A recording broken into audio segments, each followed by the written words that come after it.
The Diary of Alonzo Typer. Written by H.P. Lovecraft and William Lumley. Editor's note. Alonzo Hasbrook Typer of Kingston, New York, was last seen and recognized on April 17, 1908, around noon, at the Hotel Richmond in Batavia. He was the only survivor of an ancient Ulster County family, and was 53 years old at the time of his disappearance. Mr. Typer was educated privately and at Columbia and Heidelberg universities. All his life was spent as a student, the field of his researches including many obscure and generally feared borderlands of human knowledge. His papers on vampirism, ghouls, and poltergeist phenomena were privately printed after rejection by many publishers. He resigned from the Society for Psychical Research in 1902 after a series of peculiarly bitter controversies. At various times Mr. Typer traveled extensively, sometimes dropping out of sight for long periods. He is known to have visited obscure spots in Nepal, India, Tibet, and Indochina, and passed most of the year 1899 on mysterious Easter Island. The extensive search for Mr. Typer after his disappearance yielded no results, and his estate was divided among distant cousins in New York City. The diary herewith presented was allegedly found in the ruins of a large country house near Attica, New York, which had borne a curiously sinister reputation for generations before its collapse. The edifice was very old, antedating the general white settlement of the region, and had formed the home of a strange and secretive family named Van der Hale, which had migrated from Albany in 1746 under a curious cloud of witchcraft suspicion. The structure probably dated from about 1760. Of the history of the Van der Hales very little is known. They remained entirely aloof from their normal neighbors, employed Negro servants brought directly from Africa and speaking little English, and educated their children privately and at European colleges. Those of them who went out into the world were soon lost to sight, though not before gaining evil repute for association with black mass groups and cults of even darker significance. Around the dreaded house a straggling village arose, populated by Indians and later by renegades from the surrounding country, which bore the dubious name of Karazhan. Of the singular hereditary strains which afterward appeared in the mixed Karazhan villagers, several monographs have been written by ethnologists. Just behind the village, and in sight of the Van der Hale house, is a steep hill crowned with a peculiar ring of ancient standing stones which the Iroquois always regarded with fear and loathing. The origin and nature of the stones, whose date, according to archaeological and climatological evidence, must be fabulously early, is a problem still unsolved. From about 1795 onward, the legends of the incoming pioneers and later population had much to say about strange cries and chants proceeding at certain seasons from Karazhan and from the great house and hill of standing stones, though there is reason to suppose that the noises ceased about 1872, when the entire Van der Hale household, servants and all, suddenly and simultaneously disappeared. Thenceforward the house was deserted, for other disastrous events, including 3 unexplained deaths, 5 disappearances, and 4 cases of sudden insanity, occurred when later owners and interested visitors attempted to stay in it. The house, village, and extensive rural areas on all sides reverted to the state and were auctioned off in the absence of discoverable Van der Hale heirs. Since about 1890 the owners, successively the late Charles A. Shields and his son Oscar S. Shields, of Buffalo, have left the entire property in a state of absolute neglect, and have warned all inquirers not to visit the region. Of those known to have approached the house during the last 40 years, most were occult students, police officers, newspaper men, and odd characters from abroad. Among the latter was a mysterious Eurasian, probably from Cochin China, whose later appearance with blank mind and bizarre mutilations excited wide press notice in 1903. Mr. Typer's Diary, a book about 6 by 3.5 inches in size, with tough paper and an oddly durable binding of thin sheet metal, was discovered in the possession of one of the decadent Karazhan villagers on November 16, 1935, by a state policeman sent to investigate the rumored collapse of the deserted Van der Hale mansion. The house had indeed fallen, obviously from sheer age and decrepitude, in the severe gale of November 12. Disintegration was peculiarly complete, and no thorough search of the ruins could be made for several weeks. John Eagle, the swarthy, simian-faced, Indian-like villager who had the diary, said that he found the book quite near the surface of the debris, in what must have been an upper front room. Very little of the contents of the house could be identified, though an enormous and astonishingly solid brick vault in the cellar, whose ancient iron door had to be blasted open because of the strangely figured and perversely tenacious lock, remained intact and presented several puzzling features. For one thing, the walls were covered with still undeciphered hieroglyphs roughly incised in the brickwork. Another peculiarity was a huge circular aperture in the rear of the vault, blocked by a cave-in evidently caused by the collapse of the house. But strangest of all was the apparently recent deposit of some fetid, slimy, pitch-black substance on the flagstone floor, extending in a yard-broad, irregular line with one end at the blocked circular aperture. Those who first opened the vault declared that the place smelled like the snake house at a zoo. The diary, which was apparently designed solely to cover an investigation of the dreaded Van der Hale house by the vanished Mr. Typer, has been proved by handwriting experts to be genuine. The script shows signs of increasing nervous strain as it progresses toward the end, in places becoming almost illegible. Karaizin villagers, whose stupidity and taciturnity baffle all students of the region and its secrets, admit no recollection of Mr. Typer as distinguished from other rash visitors to the dreaded house. The text of the diary is here given verbatim and without comment. How to interpret it, and what, other than the writer's madness, to infer from it, the reader must decide for himself. Only the future can tell what its value may be in solving a generation-old mystery. It may be remarked that genealogists confirm Mr. Typer's belated memory in the matter of Adrian Slett. End. Editor's note. The Diary. April 17, 1908. Arrived here about 6 p.m. Had to walk all the way from Attica in the teeth of an oncoming storm, for no one would rent me a horse or rig, and I can't run an automobile. This place is even worse than I had expected, and I dread what is coming, even though I long at the same time to learn the secret. All too soon will come the night, the old Walpurgis Sabbat horror, and after that time in Wales I know what to look for. Whatever comes, I shall not flinch. Prodded by some unfathomable urge, I have given my whole life to the quest of unholy mysteries. I came here for nothing else, and will not quarrel with fate. It was very dark when I got here, though the sun had by no means set. The storm clouds were the densest I had ever seen, and I could not have found my way but for the lightning flashes. The village is a hateful little backwater, and its few inhabitants no better than idiots. One of them saluted me in a queer way, as if he knew me. I could see very little of the landscape. Just a small, swampy valley of strange brown weed stalks and dead fungi surrounded by scraggly, evilly twisted trees with bare boughs. But behind the village is a dismal-looking hill on whose summit is a circle of great stones with another stone at the center. That, without question, is the vile primordial thing V told me about at the Nestbat. The great house lies in the midst of a park all overgrown with curious-looking briars. I could scarcely break through, and when I did the vast age and decrepitude of the building almost stopped me from entering. The place looked filthy and diseased, and I wondered how so leprous a bulk could hang together. It is wooden, and though its original lines are hidden by a bewildering tangle of wings added at various dates, I think it was first built in the square colonial fashion of New England. Probably that was easier to build than a Dutch stone house. And then, too, I recall that Dirk van der Hale's wife was from Salem, a daughter of the unmentionable Abaddon Corey. There was a small pillared porch, and I got under it just as the storm burst. It was a fiendish tempest, black as midnight, with rain in sheets, thunder and lightning like the day of general dissolution, and a wind that actually clawed at me. The door was unlocked, so I took out my electric torch and went inside. Dust was inches thick on floor and furniture, and the place smelled like a mold-caked tomb. There was a hall reaching all the way through, and a curving staircase on the right. I plowed a way upstairs and selected this front room to camp out in. The whole place seems fully furnished, though most of the furniture is breaking down. This is written at 8 o'clock, after a cold meal from my traveling case.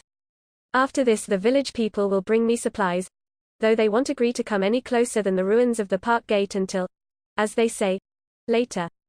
I wish I could get rid of an unpleasant feeling of familiarity with this place. Later. I am conscious of several presences in this house.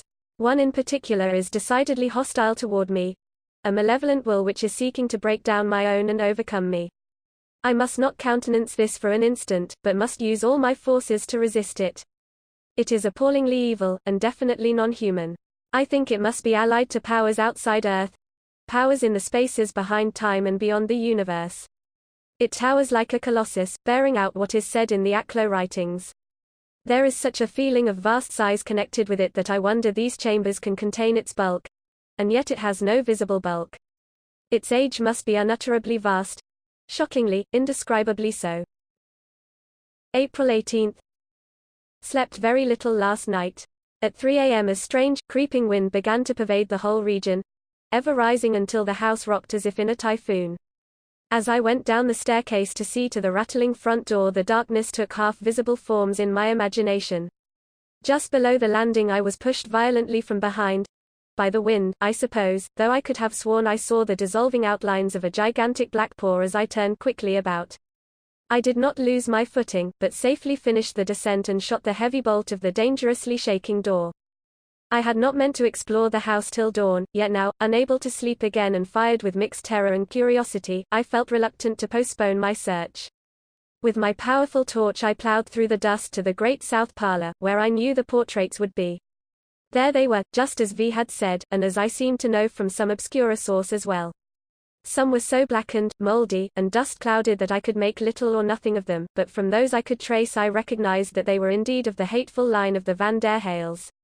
Some of the paintings seemed to suggest faces I had known, but just what faces, I could not recall. The outlines of that frightful hybrid Eurus, spawned in 1773 by old Dirk's youngest daughter, were clearest of all, and I could trace the green eyes and the serpent look in his face. Every time I shut off the flashlight that face would seem to glow in the dark until I half fancied it shone with a faint, greenish light of its own. The more I looked, the more evil it seemed, and I turned away to avoid hallucinations of changing expression. But that to which I turned was even worse. The long, dour face, small, closely set eyes, and swine-like features identified it at once, even though the artist had striven to make the snout look as human as possible. This was what V had whispered about. As I stared in horror, I thought the eyes took on a reddish glow, and for a moment the background seemed replaced by an alien and seemingly irrelevant scene. A lone, bleak moor beneath a dirty yellow sky, whereon grew a wretched-looking blackthorn bush. Fearing for my sanity, I rushed from that accursed gallery to the dust-cleared corner upstairs where I have my camp. Later, decided to explore some of the labyrinthine wings of the house by daylight. I cannot get lost, for my footprints are distinct in the ankle-deep dust, and I can trace other identifying marks when necessary. It is curious how easily I learn the intricate windings of the corridors. Followed a long, outflung northerly ell to its extremity, and came to a locked door, which I forced. Beyond was a very small room quite crowded with furniture, and with the paneling badly worm-eaten. On the outer wall I spied a black space behind the rotting woodwork, and discovered a narrow secret passage leading downward to unknown black depths. It was a steeply inclined chute or tunnel without steps or handholds, and I wondered what its use could have been. Above the fireplace was a moldy painting, which I found on close inspection to be that of a young woman in the dress of the late 18th century. The face is of classic beauty, yet with the most fiendishly evil expression which I have ever known the human countenance to bear. Not merely callousness, greed, and cruelty, but some quality hideous beyond human comprehension seems to sit upon those finely carved features. And as I looked it seemed to me that the artist, or the slow processes of mold and decay, had imparted to that pallid complexion a sickly greenish cast, and the least suggestion of an almost imperceptibly scaly texture. Later I ascended to the attic, where I found several chests of strange books, many of utterly alien aspect in letters and in physical form alike. One contained variants of the Aclo formulae which I had never known to exist. I have not yet examined the books on the dusty shelves downstairs. April 19. There are certainly unseen presences here, even though the dust as yet bears no footprints but my own. Cut a path through the briars yesterday to the park gate where my supplies are left, but this morning I found it closed. Very odd, since the bushes are hardly stirring with spring sap. Again I had that feeling of something at hand so colossal that the chambers can scarcely contain it. This time I feel more than one of the presences is of such a size, and I know now that the third Aclo ritual, which I found in that book in the attic yesterday, would make such beings solid and visible. Whether I shall dare to try this materialization remains to be seen. The perils are great. Last night I began to glimpse evanescent shadow faces and forms in the dim corners of the halls and chambers, faces and forms so hideous and loathsome that I dare not describe them. They seem allied in substance to that titanic paw which tried to push me down the stairs night before last, and must of course be phantoms of my disturbed imagination. What I am seeking would not be quite like these things. I have seen the paw again, sometimes alone and sometimes with its mate, but I have resolved to ignore all such phenomena. Early this afternoon I explored the cellar for the first time, descending by a ladder found in a storeroom, since the wooden steps had rotted away. The whole place is a mass of nitrous incrustations, with amorphous mounds marking the spots where various objects have disintegrated. At the farther end is a narrow passage which seems to extend under the northerly ell where I found the little locked room, and at the end of this is a heavy brick wall with a locked iron door. Apparently belonging to a vault of some sort, this wall and door bear evidences of 18th-century workmanship and must be contemporary with the oldest additions to the house, clearly pre-revolutionary. On the lock, which is obviously older than the rest of the ironwork, are engraved certain symbols which I cannot decipher. V had not told me about this vault. It fills me with a greater disquiet than anything else I have seen, for every time I approach it I have an almost irresistible impulse to listen for something. Hitherto no untoward sounds have marked my stay in this malign place. As I left the cellar I wished devoutly that the steps were still there, for my progress up the ladder seemed maddeningly slow. I do not want to go down there again, and yet some evil genius urges me to try it at night if I would learn what is to be learned. April 20th. I have sounded the depths of horror, only to be made aware of still lower depths. Last night the temptation was too strong, and in the black small hours I descended once more into that nitrous, hellish cellar with my flashlight, tiptoeing among the amorphous heaps to that terrible brick wall and locked door.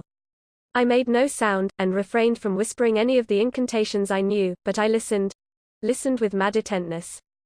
At last I heard the sounds from beyond those barred plates of sheet iron, the menacing padding and muttering, as of gigantic night things within. Then, too, there was a damnable slithering, as of a vast serpent or sea beast dragging its monstrous folds over a paved floor. Nearly paralyzed with fright, I glanced at the huge rusty lock, and at the alien, cryptic hieroglyphs graven upon it. They were signs I could not recognize, and something in their vaguely mongoloid technique hinted at a blasphemous and indescribable antiquity. At times I fancied I could see them glowing with a greenish light. I turned to flee, but found that vision of the Titan paws before me, the great talons seeming to swell and become more tangible as I gazed. Out of the cellar's evil blackness they stretched, with shadowy hints of scaly wrists beyond them, and with a waxing, malignant will guiding their horrible gropings. Then I heard from behind me, within that abominable vault, a fresh burst of muffled reverberations which seemed to echo from far horizons like distant thunder. Impelled by this greater fear, I advanced toward the shadowy paws with my flashlight and saw them vanish before the full force of the electric beam. Then up the ladder I raced, torch between my teeth, nor did I rest till I had regained my upstairs camp. What is to be my ultimate end, I dare not imagine. I came as a seeker, but now I know that something is seeking me. I could not leave if I wished. This morning I tried to go to the gate for my supplies, but found the briars twisted tightly in my path. It was the same in every direction, behind and on all sides of the house. In places the brown, barbed vines had uncurled to astonishing heights, forming a steel-like hedge against my egress. The villagers are connected with all this. When I went indoors I found my supplies in the great front hall, though without any clue to how they came there. I am sorry now that I swept the dust away. I shall scatter some more and see what prints are left. This afternoon I read some of the books in the great shadowy library at the rear of the ground floor, and formed certain suspicions which I cannot bear to mention. I had never seen the text of Pianocotic manuscripts or of the Eltdown shards before, and would not have come here had I known what they contain. I believe it is too late now, for the awful Sabbat is only 10 days away. It is for that night of horror that they are saving me. April 21st. I have been studying the portraits again. Some have names attached, and I noticed one, of an evil-faced woman, painted some 2 centuries ago, which puzzled me. It bore the name of Trinja van der Hale Sleet, and I have a distinct impression that I once met the name of Sleet before, in some significant connection. It was not horrible then, though it becomes so now. I must rack my brain for the clue. The eyes of these pictures haunt me. Is it possible that some of them are emerging more distinctly from their shrouds of dust and decay and mold? The serpent-faced and swine-faced warlocks stare horribly at me from the blackened frames, and a score of other hybrid faces are beginning to peer out of shadowy backgrounds. There is a hideous look of family resemblance in 'em all, and that which is human is more horrible than that which is non-human. I wish they reminded me less of other faces I have known in the past. They were an accursed line, and Cornelis of Leyden was the worst of them. It was he who broke down the barrier after his father had found that other key. I am sure that V knows only a fragment of the horrible truth, so that I am indeed unprepared and defenseless. What of the line before old Klaus? What he did in 1591 could never have been done without generations of evil heritage, or some link with the outside. And what of the branches this monstrous line has sent forth? Are they scattered over the world, all awaiting their common heritage of horror? I must recall the place where I once so particularly noticed the name of Sleet. I wish I could be sure that these pictures stay always in their frames. For several hours now I have been seeing momentary presences like the earlier pause and shadow faces and forms, but closely duplicating some of the ancient portraits. Somehow I can never glimpse a presence and the portrait it resembles at the same time. The light is always wrong for one or the other, or else the presence and the portrait are in different rooms. Perhaps, as I have hoped, the presences are mere figments of imagination, but I cannot be sure now. Some are female, and of the same hellish beauty as the picture in the little locked room. Some are like no portrait I have seen, yet make me feel that their painted features lurk unrecognized beneath the mold and soot of canvases I cannot decipher. A few, I desperately fear, have approached materialization in solid or semi-solid form, and some have a dreadful and unexplained familiarity. There is one woman who in fell loveliness excels all the rest. Her poisonous charms are like a honeyed flower growing on the brink of hell. When I look at her closely she vanishes, only to reappear later. Her face has a greenish cast, and now and then I fancy I can spy a suspicion of the squamos in its smooth texture. Who is she? Is she that being who must have dwelt in the little locked room a century and more ago? My supplies were again left in the front hall. That, clearly, is to be the custom. I had sprinkled dust about to catch footprints, but this morning the whole hall was swept clean by some unknown agency. April 22. This has been a day of horrible discovery. I explored the cobwebbed attic again, and found a carved, crumbling chest, plainly from Holland, full of blasphemous books and papers far older than any hitherto encountered here. There was a Greek Necronomicon, a Norman French Livre d'Ibon, and a first edition of old Ludwig Prinz de Vermis Mysteries. But the old bound manuscript was the worst. It was in Low Latin, and full of the strange, crabbed handwriting of Klaus van der Hale, being evidently the diary or notebook kept by him between 1560 and 1580. When I unfastened the blackened silver clasp and opened the yellowed leaves, a colored drawing fluttered out, the likeness of a monstrous creature resembling nothing so much as a squid, beaked and tentacled, with great yellow eyes, and with certain abominable approximations to the human form in its contours. I had never before seen so utterly loathsome and nightmarish a form. On the paws, feet, and head tentacles were curious claws, reminding me of the colossal shadow shapes which have groped so horribly in my path, while the entity as a whole sat upon a great throne-like pedestal inscribed with unknown hieroglyphs of vaguely Chinese cast. About both writing and image there hung an air of sinister evil so profound and pervasive that I could not think it the product of any one world or age. Rather must that monstrous shape be a focus for all the evil in unbounded space, throughout the eons past and to come. And those eldritch symbols be vile sentient icons endowed with a morbid life of their own and ready to wrest themselves from the parchment for the reader's destruction. To the meaning of that monster and of those hieroglyphs I had no clue, but I knew that both had been traced with a hellish precision and for no nameable purpose. As I studied the leering characters, their kinship to the symbols on that ominous lock in the cellar became more and more manifest. I left the picture in the attic, for never could sleep come to me with such a thing nearby. All the afternoon and evening I read in the manuscript book of old Klaus van der Hale, and what I read will cloud and make horrible whatever period of life lies ahead of me. The genesis of the world, and of previous worlds, unfolded itself before my eyes.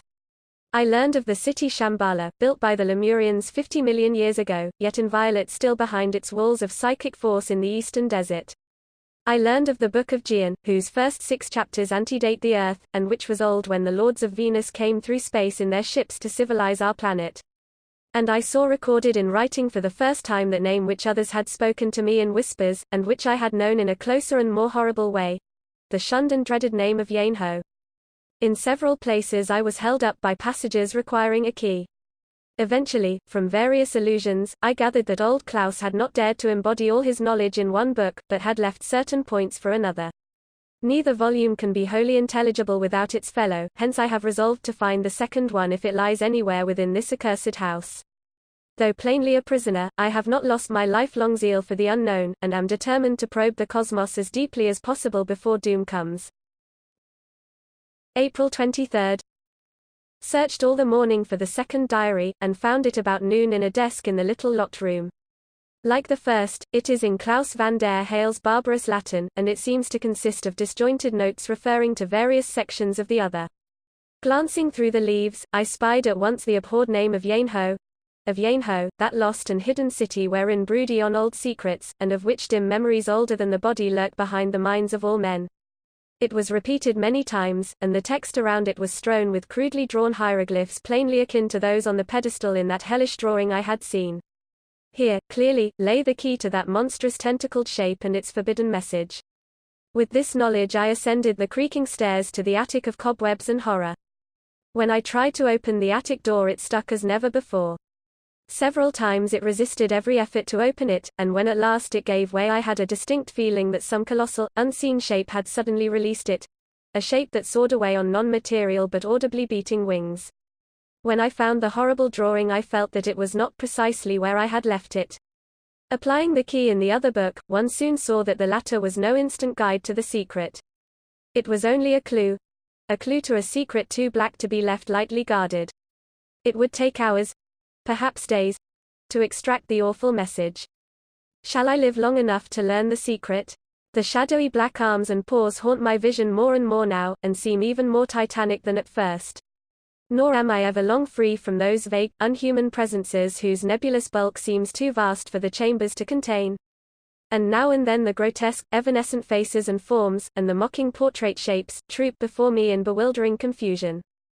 Truly, there are terrible primal arcana of earth which had better be left unknown and unevoked, dread secrets which have nothing to do with man, and which man may learn only in exchange for peace and sanity, cryptic truths which make the knower ever more an alien among his kind, and cause him to walk alone on earth. Likewise are there dread survivals of things older and more potent than man, things that have blasphemously straggled down through the eons to ages never meant for them, monstrous entities that have lain sleeping endlessly in incredible crypts and remote caverns, outside the laws of reason and causation, and ready to be waked by such blasphemers as shall know their dark forbidden signs and furtive passwords. April 24. Studied the picture and the key all day in the attic. At sunset I heard strange sounds, of a sort not encountered before and seeming to come from far away. Listening, I realized that they must flow from that queer abrupt hill with the circle of standing stones, which lies behind the village and some distance north of the house. I had heard that there was a path from the house leading up that hill to the primal cromlech, and had suspected that at certain seasons the Van der Hales had much occasion to use it, but the whole matter had hitherto lain latent in my consciousness. The present sounds consisted of a shrill piping intermingled with a peculiar and hideous sort of hissing or whistling, a bizarre, alien kind of music, like nothing which the annals of earth describe. It was very faint, and soon faded, but the matter has set me thinking. It is toward the hill that the long, northerly L with the secret chute, and the locked brick vault under it, extend. Can there be any connection which has so far eluded me? April 25. I have made a peculiar and disturbing discovery about the nature of my imprisonment. Drawn toward the hill by a sinister fascination, I found the briars giving way before me, but in that direction only. There is a ruined gate, and beneath the bushes the traces of the old path no doubt exist.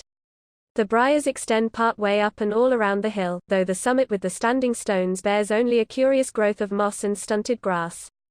I climbed the hill and spent several hours there, noticing a strange wind which seems always to sweep around the forbidding monoliths and which sometimes seems to whisper in an oddly articulate though darkly cryptic fashion. These stones, both in color and in texture, resemble nothing I have seen elsewhere. They are neither brown nor gray, but rather of a dirty yellow merging into an evil green and having a suggestion of chameleon-like variability. Their texture is queerly like that of a scaled serpent, and is inexplicably nauseous to the touch, being as cold and clammy as the skin of a toad or other reptile. Near the central menhir is a singular stone-rimmed hollow which I cannot explain, but which may possibly form the entrance to a long choked well or tunnel. When I sought to descend the hill at points away from the house I found the briars intercepting me as before, though the path toward the house was easily retraceable. April 26. Up on the hill again this evening, and found that windy whispering much more distinct. The almost angry humming came close to actual speech, of a vague sibilant sort, and reminded me of the strange piping chant I had heard from afar. After sunset there came a curious flash of premature summer lightning on the northern horizon, followed almost at once by a queer detonation high in the fading sky. Something about this phenomenon disturbed me greatly, and I could not escape the impression that the noise ended in a kind of unhuman hissing speech which trailed off into guttural cosmic laughter. Is my mind tottering at last, or has my unwarranted curiosity evoked unheard of horrors from the twilight spaces? The Sabbat is close at hand now. What will be the end? April 27. At last my dreams are to be realized. Whether or not my life or spirit or body will be claimed, I shall enter the gateway. Progress in deciphering those crucial hieroglyphs in the picture has been slow, but this afternoon I hit upon the final clue. By evening I knew their meaning. And that meaning can apply in only one way to the things I have encountered in this house. There is beneath this house, sepulchred I know not where, an ancient forgotten one who will show me the gateway I would enter, and give me the lost signs and words I shall need. How long it has lain buried here, forgotten save by those who reared the stones on the hill, and by those who later sought out this place and built this house, I cannot conjecture. It was in search of this thing, beyond question, that Hendrik van der Heil came to New Netherland in 1638. Men of this earth know it not, save in the secret whispers of the fear-shaken few who have found or inherited the key. No human eye has even yet glimpsed it, unless, perhaps, the vanished wizards of this house delved farther than has been guessed. With knowledge of the symbols came likewise a mastery of the 7 lost signs of terror, and a tacit recognition of the hideous and unutterable words of fear. All that remains for me to accomplish is the chant which will transfigure that forgotten one who is guardian of the ancient gateway. I marvel much at the chant. It is composed of strange and repellent gutturals and disturbing sibilants resembling no language I have ever encountered, even in the blackest chapters of the Livre des Bons. When I visited the hill at sunset I tried to read it aloud, but evoked in response only a vague, sinister rumbling on the far horizon, and a thin cloud of elemental dust that wreathed and whirled like some evil living thing. Perhaps I do not pronounce the alien syllables correctly, or perhaps it is only on the Sabbat, that hellish Sabbat for which the powers in this house are without question holding me, that the great transfiguration can occur. Had an odd spell of fright this morning. I thought for a moment that I recalled where I had seen that baffling name of sleep before, and the prospect of realization filled me with unutterable horror. April 28. Today dark ominous clouds have hovered intermittently over the circle on the hill. I have noticed such clouds several times before, but their contours and arrangements now hold a fresh significance. They are snake-like and fantastic, and curiously like the evil shadow shapes I have seen in the house. They float in a circle around the primal cromlech, revolving repeatedly as though endowed with a sinister life and purpose. I could swear, too, that they give forth an angry murmuring. After some 15 minutes they sail slowly away, ever to the eastward, like the units of a straggling battalion. Are they indeed those dread ones whom Solomon knew of old? Those giant black beings whose number is legion and whose tread doth shake the earth? I have been rehearsing the chant that will transfigure the nameless thing, yet strange fears assail me even when I utter the syllables under my breath. Piecing all evidence together, I have now discovered that the only way to it is through the locked cellar vault. That vault was built with a hellish purpose, and must cover the hidden burrow leading to the immemorial lair. What guardians live endlessly within, flourishing from century to century on an unknown nourishment, only the mad may conjecture. The warlocks of this house, who called him out of inner earth, have known him only too well, as the shocking portraits and memories of the place reveal. What troubles me most is the limited nature of the chant. It evokes the nameless one, yet provides no method for the control of that which is evoked. There are, of course, the general signs and gestures, but whether they will prove effective toward such an one remains to be seen.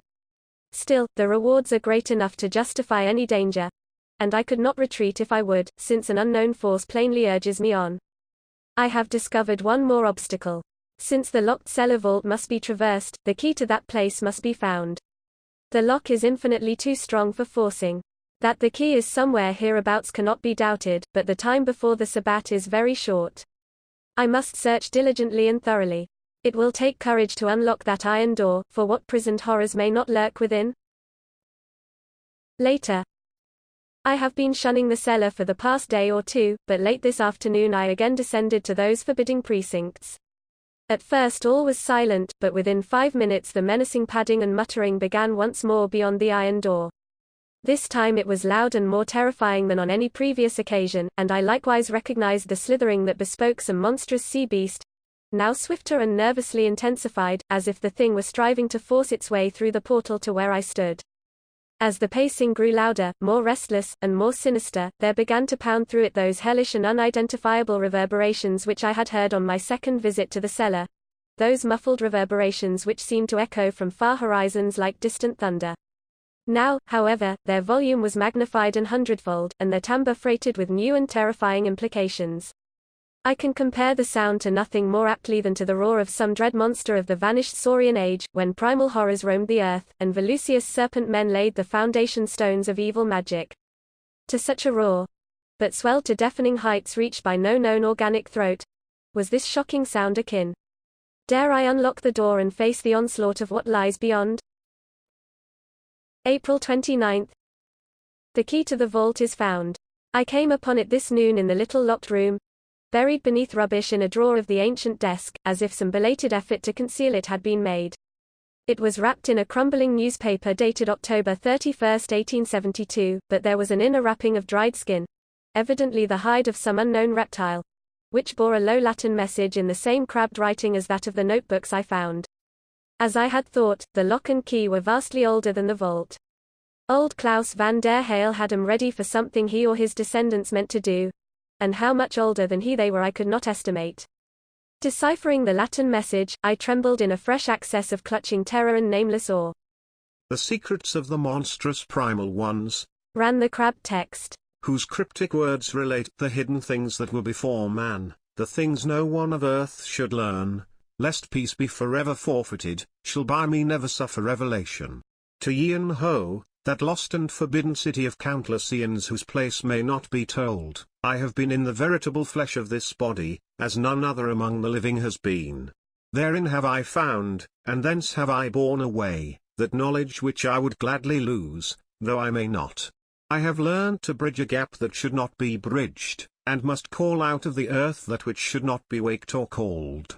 And what is sent to follow me will not sleep till I or those after me have found and done what is to be found and done. That which I have awaked and borne away with me, I may not part with again. So is it written in the book of hidden things. That which I have willed to be has twined its dreadful shape around me, and, if I live not to do the bidding, around those children born and unborn who shall come after me, until the bidding be done. Strange may be their joinings, and awful the aid they may summon till the end be reached. Into lands unknown and dim must the seeking go, and a house must be built for the outer guardians. This is the key to that lock which was given me in the dreadful, old, and forbidden city of Yin Ho, the lock which I or mine must place upon the vestibule of that which is to be found. And may the lords of Yardith succor me, or him, who must set that lock in place or turn the key thereof. Such was the message, a message which, once I had read it, I seemed to have known before. Now, as I write these words, the key is before me. I gaze on it with mixed dread and longing, and cannot find words to describe its aspect. It is of the same unknown, subtly greenish frosted metal as the lock, a metal best compared to brass tarnished with verdigris. Its design is alien and fantastic, and the coffin-shaped end of the ponderous bulk leaves no doubt of the lock it was meant to fit. The handle roughly forms a strange, non-human image, whose exact outlines and identity cannot now be traced. Upon holding it for any length of time I seem to feel an alien, anomalous life in the cold metal, a quickening or pulsing too feeble for ordinary recognition. Below the eidolon is graven a faint, eon-worn legend in those blasphemous, Chinese-like hieroglyphs I have come to know so well. I can make out only the beginning. The words, My vengeance lacks. Before the text fades to indistinctness. There is some fatality in this timely finding of the key. For tomorrow night comes the hellish Sabbat. But strangely enough, amidst all this hideous expectancy, that question of the sleet name bothers me more and more. Why should I dread to find it linked with the Van der Hales? Walpurgis Eve, April 30th. The time has come. I waked last night to see the sky glowing with a lurid greenish radiance, that same morbid green which I have seen in the eyes and skin of certain portraits here, on the shocking lock and key, on the monstrous menhirs of the hill, and in 1,000 other recesses of my consciousness. There were strident whispers in the air. sibilant whistlings like those of the wind around that dreadful cromlech. Something spoke to me out of the cold ether of space, and it said, "The hour falls." It is an omen, and I laugh at my own fears. Have I not the dread words and the 7 lost signs of terror? The power coercive of any dweller in the cosmos or in the unknown darkened spaces? I will no longer hesitate. The heavens are very dark, as if a terrific storm were coming on. A storm even greater than that of the night when I reached here, nearly a fortnight ago. From the village, less than a mile away, I hear a queer and unwanted babbling. It is as I thought. These poor degraded idiots are within the secret, and keep the awful Sabbat on the hill. Here in the house the shadows gather densely. In the darkness the key before me almost glows with a greenish light of its own. I have not yet been to the cellar. It is better that I wait, lest the sound of that muttering and padding, those slitherings and muffled reverberations, unnerve me before I can unlock the fateful door.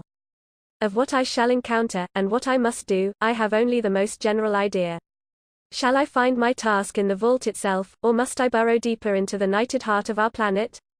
There are things I do not yet understand, or at least, prefer not to understand, despite a dreadful, increasing, and inexplicable sense of bygone familiarity with this fearsome house.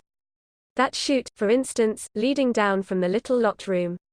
But I think I know why the wing with the vault extends toward the hill. 6 p.m. Looking out the north windows, I can see a group of villagers on the hill. They seem unaware of the lowering sky, and are digging near the great central menhir. It occurs to me that they are working on that stone-rimmed hollow place which looks like a long choked tunnel entrance. What is to come? How much of the olden Sabbat rites have these people retained? That key glows horribly. It is not imagination. Dare I use it as it must be used? Another matter has greatly disturbed me. Glancing nervously through a book in the library I came upon an ampler form of the name that has teased my memory so sorely, Tringer, wife of Adrian Sleet.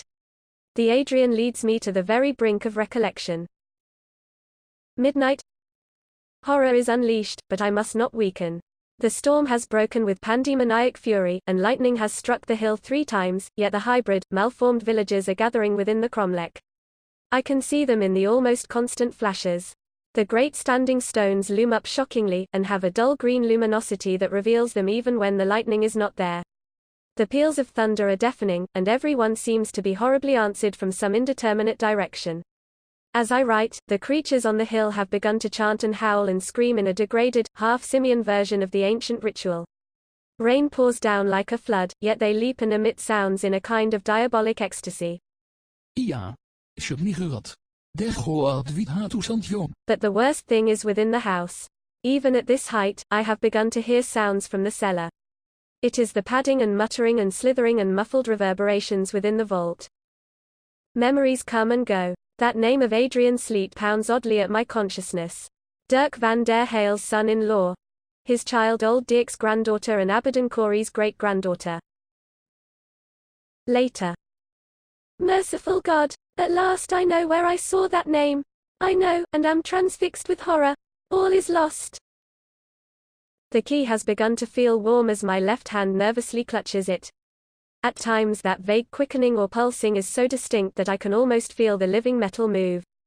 It came from Yainho for a terrible purpose, and to me, who all too late know the thin stream of Van der Hale blood that trickles down through the Sleets into my own lineage, has descended the hideous task of fulfilling that purpose. My courage and curiosity wane. I know the horror that lies beyond that iron door. What if Klaus van der Hale was my ancestor? Need I expiate his nameless sin? I will not. I swear I will not. Too late. Cannot help self. Black paws materialize. Am dragged away toward the cellar.